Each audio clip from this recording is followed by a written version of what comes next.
अस्सलाम वालेकुम वरहमतुल्लाहि वबरकातुहू। नाजरीन, आप देख रहे हैं नवाए सरोश। मैं शकील अहमद सल्फ़ी आपसे मुखातब हूँ। जैसा कि आप जानते हैं कि आज सुप्रीम कोर्ट का एक बहुत लॉन्ग अवेटेड फ़ैसला आया है। ये फ़ैसला दिल्ली फसाद के हवाले से माखूज़ उन नौजवानों के ताल्लुक़ से है जो एक लंबे अरसे से यूएपीए के तहत जेलों में बंद हैं। ये बहुत दिनों से ज़मानत की राह देख रहे थे, लेकिन ज़मानत नहीं मिल रही थी। आज सुप्रीम कोर्ट ने अपने फ़ैसले में जिन 7 लोगों को की बेल पिटिशन दायर थी, उनमें से 5 को ज़मानत दे दी, जिनमें गुलफिशा, फ़ातिमा, मीरान हैदर, शिफाउर रहमान, शादाब और एक और मुलजिम है। इनको मशरूत ज़मानत दी गई है। लेकिन इसी मामले में उमर खालिद और शर्जील इमाम की बेल रिजेक्ट हो गई, यानी उनको ज़मानत नहीं मिली। और न सिर्फ ये कि उनको ज़मानत नहीं मिली, बल्कि अगले 1 साल तक वो ज़मानत के लिए दोबारा दरख्वास्त भी नहीं दे सकते। अदालत का ये कहना है कि उसने तमाम मुलज़मीन को के केस को अलग अलग तरीक़े से देखा है और उसकी नज़र में खालिद और शर्जील इमाम का मामला ज़्यादा संगीन है। कोर्ट ने यह भी कहा कि जिन लोगों को ज़मानत दी गई है, उसका ये मतलब नहीं है कि ये मुजरिम नहीं हो सकते हैं। सुप्रीम कोर्ट का फ़ैसला कानूनी एतबार से हतमी भी है और वाजिबुल एहतराम भी। मगर हर अदालती फ़ैसला सिर्फ कानूनी फ़ैसला नहीं होता है, बल्कि इसके साए इंसानों पर भी पड़ते हैं। यह हालिया फ़ैसला भी इसी कबील का है, जिसने कानून से आगे बढ़कर इंसान, समाज और तारीख़ से कुछ नागुफ्ता सवाल पूछने पर मजबूर किया है। उमर खालिद और शर्जील इमाम गुज़श्ता 5 बरसों से ज़्यादा अरसे से जेल में कैद हैं। न उन पर जुर्म साबित हुआ, न उनको सज़ा सुनाई गई, लेकिन उनकी आज़ादी सल्ब है। अच्छा, ये वो नौजवान हैं जिनकी शनाख्त तशद्दुद की नहीं है। ये सब खासे पढ़े लिखे नौजवान हैं और बहुत एक्टिव रहे हैं और समाजी सरगर्मियों में भी ये शामिल रहे हैं। मज़लूम तबक़ात के हुकूक़ के लिए भी इन्होंने आवाज़ें बुलंद की हैं। लेकिन बहरहाल मुक़दमे में माखूज़ हैं, यूएपीए के तहत गिरफ़्तार हैं। कि सवाल ये है कि वो कसूरवार हैं या बेकसूर हैं, ये फ़ैसला तो अदालत ही को करना है।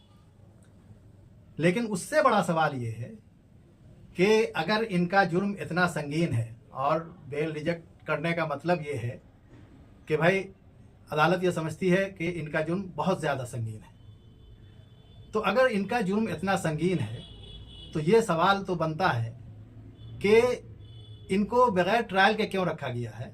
आखिर इनका स्पीडी ट्रायल क्यों नहीं किया जाता। ये अगर वाकई मुजरिम है तो इनको कैफ़र किरदार तक पहुंचना चाहिए। एक सवाल तो ये है कि इंसानी तारीख़ में इंसाफ क़ैद नहीं है। इंसाफ वो होता है जो बरवक्त हो, शफ़ाफ हो और मसावी हो। किसी भी महज़्ज़ब मुआशरे में बग़ैर ट्रायल के लंबे अरसे तक किसी को क़ैद में रखना ये एक संगीन इंसानी मसला है। उसके अलावा जदीद कानूनी फ़लसफ़े की रूह से जो अंडर ट्रायल प्रिजनर्स होते हैं, उनको रियासत की नाकामी का सबूत समझा जाता है। ये रियासत की नाकामी की अलामत होती है, ये उनके जुर्म की शिद्दत का सबूत नहीं होता है। दूसरी बात यह है कि क्या हर मुल्ज़िम के साथ यही रवैया इख्तियार किया जाता है? यही बड़ा अहम सवाल है। अब जैसे एक मिसाल देखिए, एक मुजरिम है जिसको बाज़ाब्ता सज़ा सुनाई जा चुकी है, गुरमीत राम रहीम। ये तो ऐसा कैदी है जिस पर आज़ाद लोग भी रश्क करें। ये जब चाहता है इसको पैरोल पे रिहा होकर बाहर चलाता है। अब तक ये 406 या 408 दिनों तक जेल के बाहर पैरोल पे रहा है, जबकि ये मुजरिम है। लेकिन ये उमर खालिद या शर्जील इमाम 5.5 साल से बगैर ट्रायल के जेल में बंद है। तो सवाल ये है कि अगर कानून सबके लिए यकसा है तो हमदर्दी का जो तराजू है वो मुख्तलिफ हाथों में मुख्तलिफ वजन क्यों रखता है? अच्छा, अदालती रवायत में एक उसूल बार बार दोहराया जाता है, bail is the rule, jail is the exception.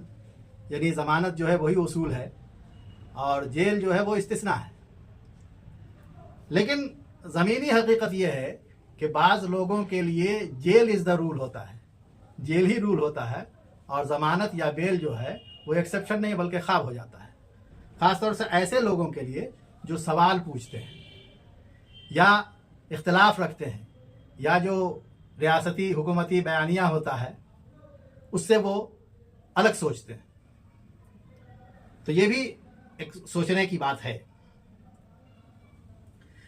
अच्छा, इस फैसले का एक इंसानी पहलू ये है कि ये 2 अफराद की रिहाई या कैद का मामला नहीं है, बल्कि ये उस पैगाम का मामला है जो समाज को दिया जा रहा है। किसी को बगैर ट्रायल के लंबे अरसे तक जेल में रखना ये सिर्फ जिस्मानी सज़ा नहीं होती है, बल्कि ये ज़हनी, फ़िक्री और समाजी सज़ा होती है। और ये ऐसी सज़ा है जो अदालत ने दिया ही नहीं। फिर एक बात ये भी है, ये तारीख से पता चलता है कि जब इंसाफ में ताख़ीर मामूल बन जाए तो इससे रियासत की साख कमज़ोर होती है।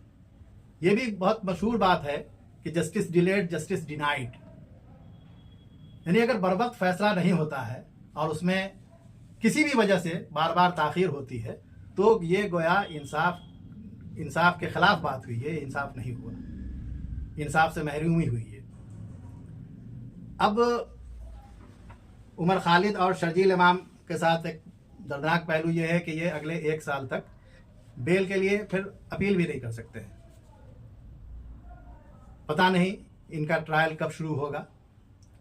लेकिन जो अफसोसनाक पहलू उसका है वो ये है कि अदालत में ट्रायल शुरू हो या नहीं हो, लेकिन अदालत के बाहर मीडिया ट्रायल और सोशल मीडिया ट्रायल इनका फिर से शुरू हो गया है। इससे पहले भी हुआ और फिर से शुरू हो गया है। तो इसका एक बहुत ख़तरनाक पहलू ये भी है। इसमें कोई शक नहीं कि अदालत का हुक्म सबको मानना है। अदालतें कानून की मुहाफिज होती हैं, ये भी दुरुस्त है, मगर इंसाफ का दायरा कानून से बड़ा होता है। जब 5 बरस का अरसा जेल में गुजर जाए, जब जवानियाँ सलाखों के पीछे चली जाएं और समाज खामोश रह जाए, तो फिर ये सिर्फ कानूनी मसला नहीं होता बल्कि ये एक इज्तिमाई अखलाकी सवाल भी बन जाता है। मैं फिर ये अर्ज़ करूं कि अदालत का हुक्म सबको मानना है, मगर इंसाफ पर सवाल उठाना भी जमहूरी हक़ है, और न सिर्फ जमहूरी हक़ है बल्कि शायद ये इंसानी फरीज़ा भी है।